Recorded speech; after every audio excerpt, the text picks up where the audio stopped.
Watch PunkTV.ca for all the best modern rock videos and interviews.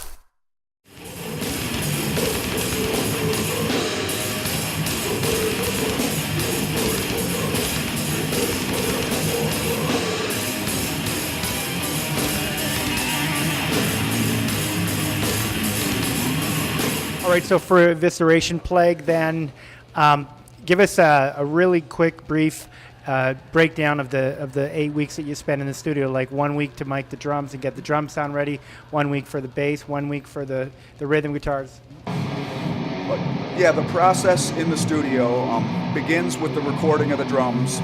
Then we'll go to the rhythm guitar, then bass, then vocals and solos. That's the basics there. You know, I could go into a bit more detail about the whole process, but the basic process is getting the drums done first, then the rhythm guitars. Once you're done with that, you really have the foundation.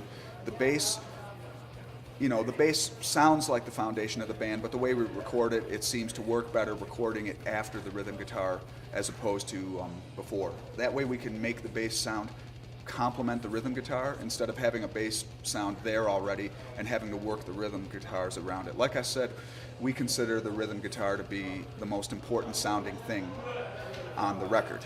You know, that's got to sound the best, and I'm even willing to sacrifice a little bit of what I want as a bass player to make sure that the overall sound of the album is the best it can possibly be. Like, honestly, on Evisceration Plague, I'm a little quieter than Kill, the bass is, but we felt that the way it sat in the mix complemented the rhythm guitar better. So I'm willing to, you know, be a little farther back for the overall, you know, good of the band's sound. You know, that's what I want, is the heaviest sounding record. I don't care if it's not a bass album, it's a Cannibal Corpse album, you know what I mean? So whatever it takes to make it sound the heaviest possible, I'm willing to do. And Evisceration Plague, the single itself, I could pretty much understand every single word that George was saying. Enunciation of words, you know, that's one of the things we really liked about him in the first place. You know, on the old Monstrosity album, you know, Imperial Doom, he sounded amazing on that, and that was kind of what we based, you know, our decision in getting him on, was that album. We really, you know, thought he did a great job, and he was what we were looking for. It was a kind of singer that could sing fast but also low. You know, really fast like Slayer, but low like death metal. You know, that's what we wanted, where a lot of the lower death metal singers don't really belt out the words very fast. It's cool, but it's not speed. You know, like, we like the speed singing, and George can do that. He can say words fast, and he can pronounce them really well. It doesn't turn into a blur with him. Even something like listen to Scalding Hail and read along with it. I mean, he's nailing it. It's super fast. Yeah, I'll write these lyrics at home and then sing them under my breath. We call it the whisper technique, you know, where it's like you're not really putting your volume into it. I don't want to do that, and besides, it would drive the other, you know, my wife and the dogs would, you know, wonder what the heck is going on in my music room. But yeah, so I'll sing this stuff under my breath, you know, all these fast lyrics, and then I give it to George. George has got to really do it, and that's not easy.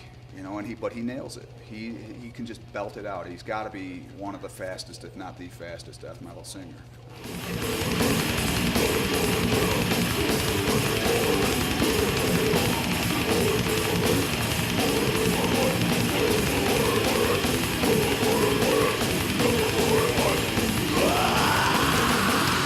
Okay, and one more time, the album is called Evisceration Plague. Of course, it's on Metal Blade Records.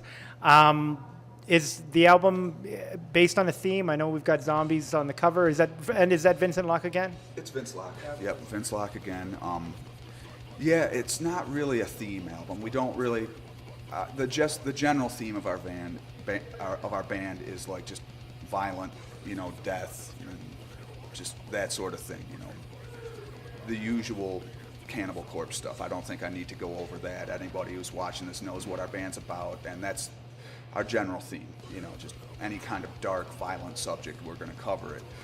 But we don't have a concept album. You know. Never. Yeah. I mean, well, you know, Chris actually thought kind of Butchered at Birth was a little bit of a concept album, but since then we haven't really done anything like that. And each song is an individual. They're all death metal songs, and they all have dark lyrics about violent things. but there's nothing tying them together that much.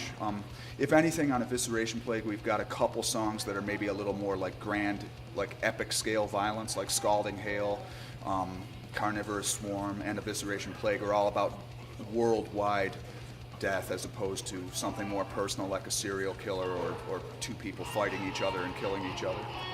You've expanded the scope of murder and mayhem. Yeah. I mean, we've had some other fairly big things like that too, like Sentence to Burn, and some of the older songs too had some grand epic scale, but this album does have a little bit more of that. All right, of course, it's been awesome, as always, talking to Alex Webster. Do you have anything else that you'd like to add? Not really, no. I'm really grateful for the interview, and thanks to everybody who watched the first bunch of interviews, and I hope you like this one just as much, and hope to see everybody on tour, and thank you for the support. Takes control, Evisceration Plague.